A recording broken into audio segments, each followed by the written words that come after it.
సీమోను పేతురు యేసు ప్రభువును చూసి, నేను కూడా నీళ్ల మీద నడుస్తాను, నాకు సెలవిమ్మని అడిగాడు. నైట్ టైం సముద్రం మీద ప్రభు నడుచుకుంటూ వస్తున్నాడు. అలా సమీపంలోనికి వస్తున్నప్పుడు ఆ పడవలో ఉన్నోళ్ళు అందరూ చూశారు. ఫస్ట్ భూతమని భయపడ్డారు. తర్వాత ప్రభు మాట్లాడినాక ప్రభు అన్నాడు, నేనే, మీరేం భయపడకండి అన్నాడు. వీళ్ళేం పడవలో ఉన్నారు, ఆయనేమో సముద్రం మీద నడుచుకుంటూ వస్తున్నాడు. పేతురు చూశాడు. పేతురు చూసి, ప్రభువా, నీలాగా నేను కూడా నీళ్ల మీద నడవాలనుకుంటున్నాను, నాకు సెలవు అంటే రమ్మన్నాడు. ప్రభు రమ్మన్నాక సీమోను పేతురు కూడా నీళ్ల మీద నడవటం మొదలుపెట్టాడు. ఒక మనిషి ప్రకృతి సిద్ధంగా అయితే నీళ్ల మీద నిలిచి ఉండటం సాధ్యం కాదు, మునిగిపోతాడు. కానీ ప్రభువుని విశ్వసించి ప్రభు చెప్పిన మాట తీసుకొని పేతురు నీళ్ల మీదకి దిగాడు. అతను మునగల, నడవటం మొదలుపెట్టాడు. కొంచెం దూరం నడిచాడు. ఎలా నడిచాడు? ప్రకృతి ధర్మానికి విరుద్ధమైన చర్య ఎలా జరిగిందంటే అది విశ్వాసాన్ని బట్టి జరిగింది. ఎందుకంటే ఆ మాట యేసయ్యే చెప్పాడు.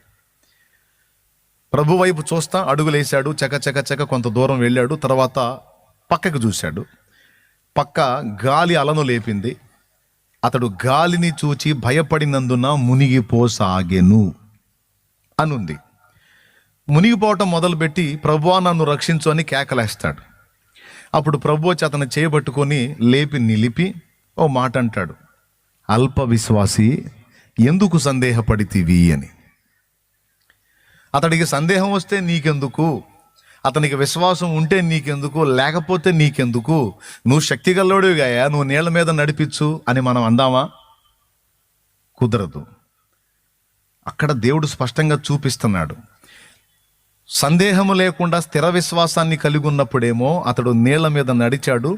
అతని నీళ్ల మీద నడిపింది దేవుని శక్తే లేకపోతే అతని శక్తే? అందరూ చెప్పాలి. రైట్.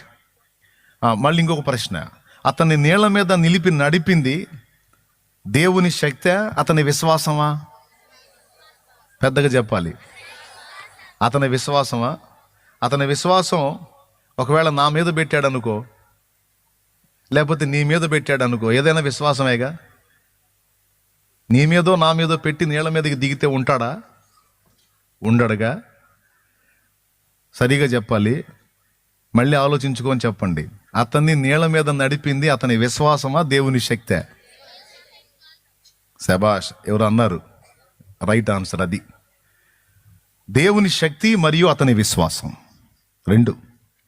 దేవుని శక్తి అతడు పొందుకొని ప్రకృతి ధర్మానికి విరుద్ధంగా అతడు నడవాలి అంటే అతనికి కూడా ఒకటి ఉండాలి. దేవునికి శక్తి ఉంది, అది పొందుకోవటానికి అతనికి విశ్వాసం ఉండాలి. ఈ విశ్వాసం అతనిలో ఉన్నంత వరకు ప్రకృతికి అతీతమైన కార్యం అతని జీవితంలో జరిగింది. అతని కాళ్ళ కింద చాలా నీళ్లు ఉన్నాయి, కానీ అవి ముంచట్లా అతన్ని. కానీ ఎప్పుడైతే ఆ విశ్వాసములో బలహీనత వచ్చి సందేహం అనేది ప్రవేశించిందో, అప్పటిదాకా పనిచేసిన దేవుని శక్తి అతని మీద పనిచేయాల. ఫలితంగా అతను మునిగిపోసాగాను అని ఉంది. దీన్ని బట్టి మీకేమర్థమైంది? అంటే విశ్వాసము ఎంత ప్రాముఖ్యమో మనకు అర్థం. అంటే విశ్వాసము గలవారి విషయంలో, విశ్వాసము గల జీవితంలోనే ఒక కార్యాన్ని దేవుడు చేయగలుగుతాడు. దేవుని కార్యం ఒకటి కాదు, ఎన్నైనా ఏవైనా పొందగలిగేది విశ్వాసాన్ని బట్టే. ఆ విశ్వాసం అనేదాన్ని మనం కానీ కోల్పోయామంటే దేవుడి దగ్గర ఎన్ని విషయాలు ఉన్నా, ఎంత శక్తి ఉన్నా దాన్ని మనం పొందలేం.